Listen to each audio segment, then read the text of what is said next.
You're listening to the Fayetteville 411 podcast, produced by the City of Fayetteville, where you will get information about city government and the programs and services we provide.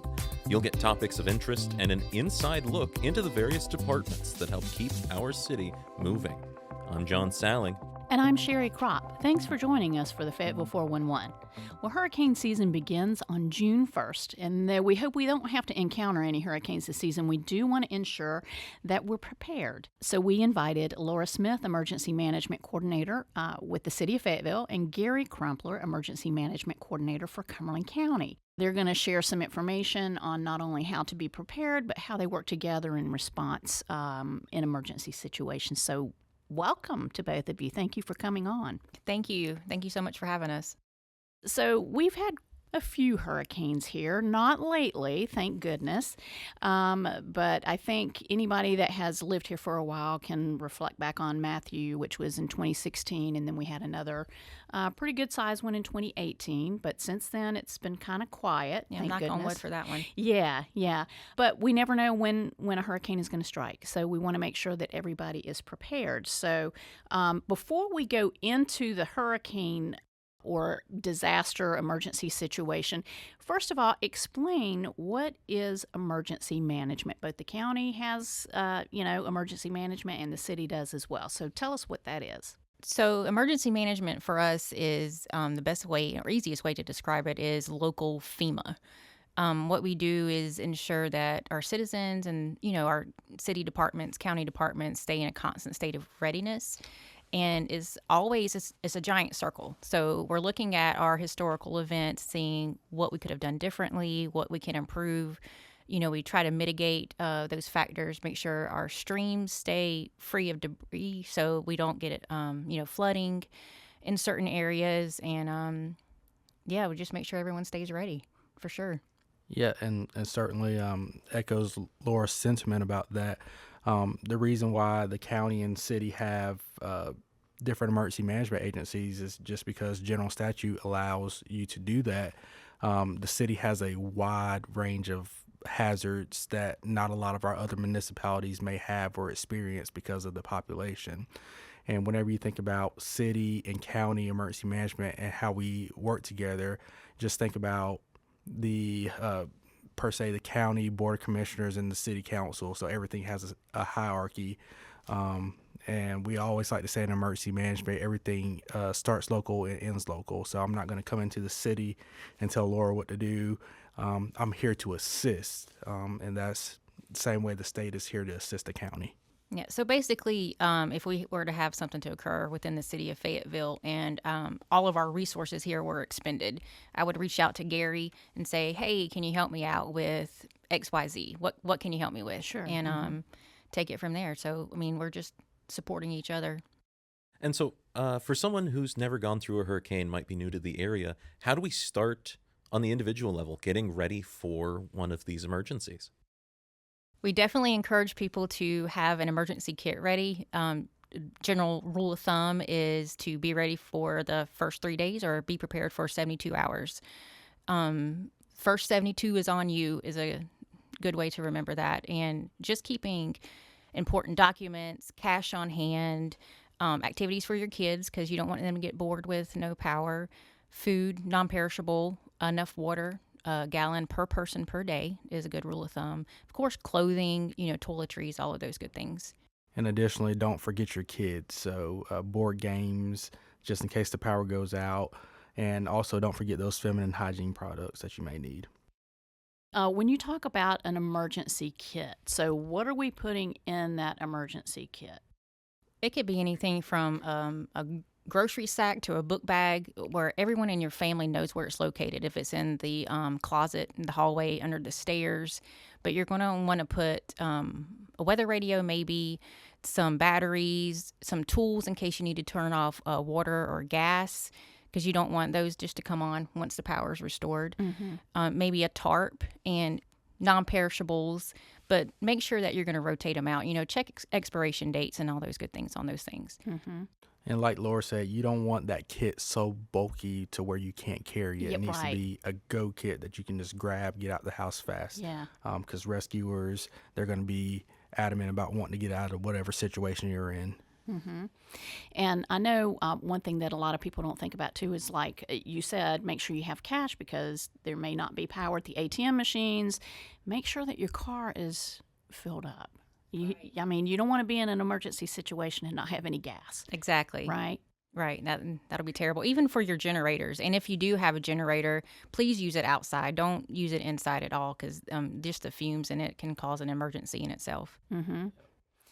And we do talk about the go bag or the emergency kit, but what about an emergency plan? Like if a hurricane comes and you want to evacuate, I mean, you have to have a plan on where you're going to go, right? So talk about the emergency plan. Right. Well, the emergency plan is a lot like having a fire escape plan for your home, right? You want to know how to get out, and you want to have a common meeting place, and you want to make sure everyone knows where that meeting place is, so you're not looking for each other. You also kind of want to check on your neighbors. You may have some elderly neighbors. Make sure that they're good to go. You don't want to leave them alone or anything. Just checking on everybody and make sure everybody knows where to go. And whenever we talk about planning, people often think only about hurricane season, but we have all different types of disasters: floods, forest fires, wildfires, snow events. So making sure that you are able to plan for that hazard is very important, and just stepping back and taking an analysis of the situation at hand. Say flooding does occur. Where do you recommend people go? Where should they plan for? You should go to the highest point. Yeah. Highest point away from those common areas that flood in Cumberland County. Always public facilities, city buildings, county buildings are open to the public. So if you can't go home, just perhaps go to one of those county buildings or city buildings until those floodwaters subside. If it's a bigger, long out incident, me and Laura will be coordinating with one another to determine if a shelter needs to be open or something like that. Yeah, just to piggyback off what Gary said, the county does handle sheltering for emergency situations. So in the event a shelter is open and people want to evacuate their house, Gary will coordinate that, and we'll get them opened up and let people know where they're open at and if pets are allowed in them and so forth. Which is a whole other concern. People's pets at home. that kind of Right. thing. Yeah. So just make sure that you have, in your kit too, you want to include, if you have a pet, your pet food and those types of things. Right. And then you talk about shelters being a place where people can go if they feel like they need to evacuate. But how do they find out how do they get the information? So let's talk about how people can get information on what's going on during one of these emergency situations. Well, we always encourage people to sign up for Cumberland Alerts and also follow us on social media. The county does have an interactive shelter map that will be publicized and opened up. It'll show you what shelters are open, and if they're at capacity. It'll also identify the pet-friendly shelters. But definitely signing up for Cumberland Alerts is a good first step. And I know usually the city will put an emergency banner on the webpage. So if you've got power and you have internet, if you can access the webpage, usually there's information on there. I'm sure the county does the same thing. Absolutely. It will be a joint collaborative effort between the county and the city whenever we go to publishing the different weather alerts, the shelters, the available services, benefits during recovery is essential. So all those elements and information will be advertised on the county and city's websites. And everybody uses social media these days, so most people get their information from the phones, in the social media, which is another good point. Make sure you have your cell phones charged up, right? Right. Another thing to include in your kit, I forgot to mention, is like a backup battery source. Yeah, those are good. While we're on that, any type of communication or things on social media, make sure that it's verified. Get your information from a legitimate source like a local news agency, the county, the city, or a local news outlet in your area. This time of year, you'll often see those spaghetti plots all over social media that sends everybody into a panic. Make sure that is legitimate before you make plans based off of it. And what are maybe some of the other potential hazards involved with hurricane season, things that people might not expect as much? Well, we touched on flooding. Flooding's definitely something that we saw in this area for both Matthew and Florence. A lot of that had to do with a bunch of rain that occurred days prior to the actual storm impact. So, of course, flooding. You also want to be aware of areas of flash flooding. If you can't see the bottom, you can't see the road, don't drive through it. It's better to turn around and take an alternate route if you need to.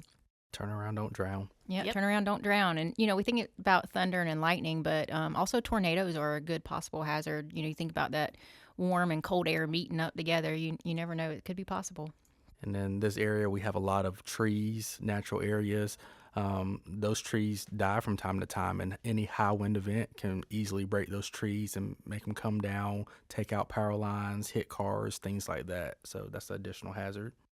Yeah. So again, when Gary's talking about trees, while you're preparing for hurricane season, take notice around your house and clean out your gutters and, look at the trees around your house. Make sure, you don't want to trim them back so you don't cause any potential unnecessary damage to your home.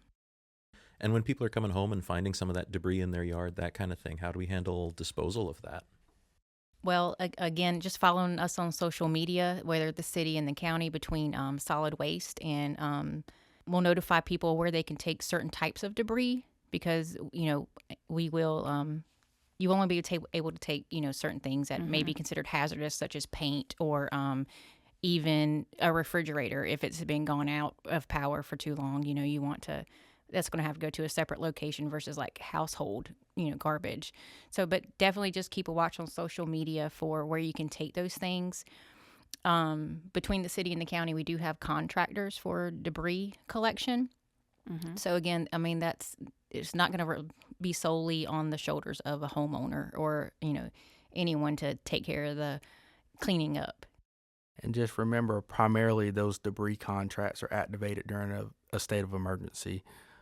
So just your typical storm that doesn't warrant a state of emergency, those services are typically not available. And then those contractors are not going to go into your yard and actually drag debris.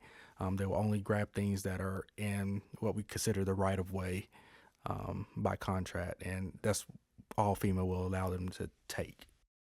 Okay, so we talked about what we can do to be prepared. You have your go kit or your emergency kit, make a plan if you need to evacuate, talked about where they can get their information to stay up to date during a disaster.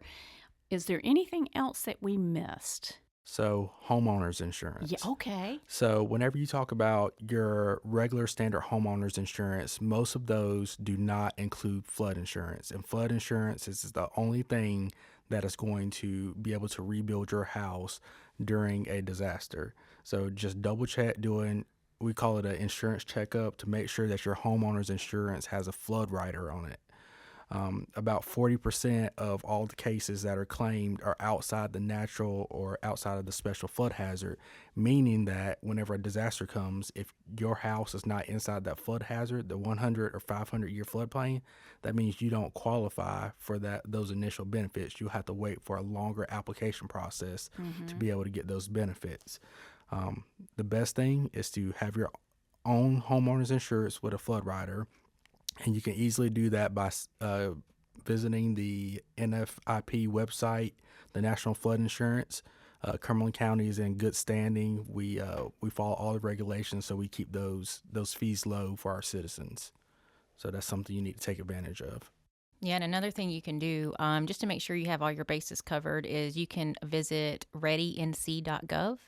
And it'll help give you more comprehensive lists of things that you can prepare for and how to prepare for different types of disasters. Even give you tips for your pets and your neighbors and everything in between. Right. They do have a lot of information on there.